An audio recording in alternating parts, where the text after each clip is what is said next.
Alors cette rencontre, c'est une formation de recyclage des agents de plaidoyer du projet Agir pour Vivre. Donc il faut préciser, nous parlons de recyclage parce que nous sommes à l'année 2 de la mise en œuvre des activités du projet. Nous avons fini la phase pilote l'année dernière et nous démarrons les activités de l'année 2. Donc dans la logique du projet, il fallait procéder à un recyclage des jeunes qui étaient formés l'année dernière et qui ont travaillé comme agents de plaidoyer dans le cadre du projet. Alors durant cette formation, nous avons revu d'abord les questions de l'origine et de la philosophie du projet Agir pour Vivre, parce qu'il est toujours important que les jeunes puissent comprendre dans quel contexte ils font le plaidoyer. Ensuite, nous avons retravaillé encore les concepts de base du plaidoyer, comment définir le thème du plaidoyer, les objectifs, les budgets, tout ce qui est lié aux cibles de plaidoyer et consorts. Donc le processus de plaidoyer dans son intégralité.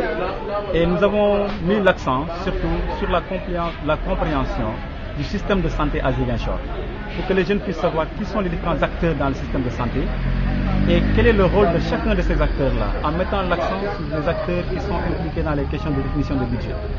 Parce que si le projet cherche à adresser les questions négligées, à promouvoir des services de santé de qualité, au finish, il y a un problème de moyens qui est au rendez-vous, et qu'il est bon pour eux de savoir qui sont les décideurs qui ont l'habilité de pouvoir définir les budgets qui permettront d'améliorer l'offre de santé au niveau de la région de Ziguinchor. Je parlerai plutôt des cibles que les jeunes ont identifiées, pas moi. Je les ai envoyés sur le terrain pour qu'ils aillent chercher l'information auprès de différentes sources.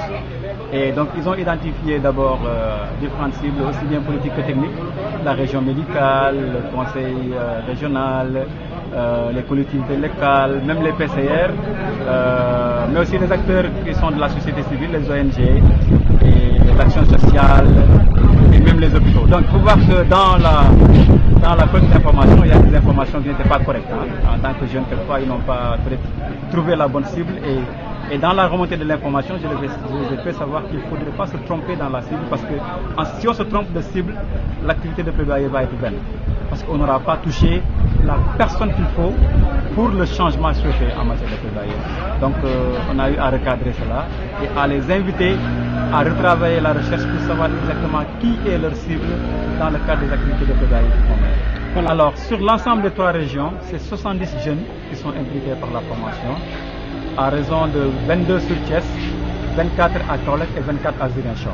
Donc Ziguinchor, nous avons recruté 24 jeunes. Alors le choix porte d'abord sur le critère de l'âge. L'âge, c'est le même critère d'âge que les cibles du projet. Ça doit être des jeunes âgés de 15 à 24 ans. L'autre critère, c'est l'appartenance à une organisation de jeunesse. Tous les jeunes qui sont ici militent dans une organisation de jeunesse qui peuvent être les CVAV, la Croix-Rouge, il y en a qui sont à Ourof, il y en a qui sont au niveau de ENDA, il y en a qui sont dans les associations humanitaires. Et donc ça c'est le critère. L'autre critère, c'est le critère d'instruction. Il faut que les jeunes aient un certain niveau, parce que la plupart des jeunes que nous avons ici, ils ont un niveau de première jusqu'à l'université. Parce qu'en métier de plaidoyer, il y a un certain niveau qui est nécessaire pour comprendre le système. Aussi pour pouvoir tenir un langage qui interpelle à l'autorité. Parce que quand on négocie avec les autorités, il faut avoir un certain niveau pour pouvoir parler avec eux.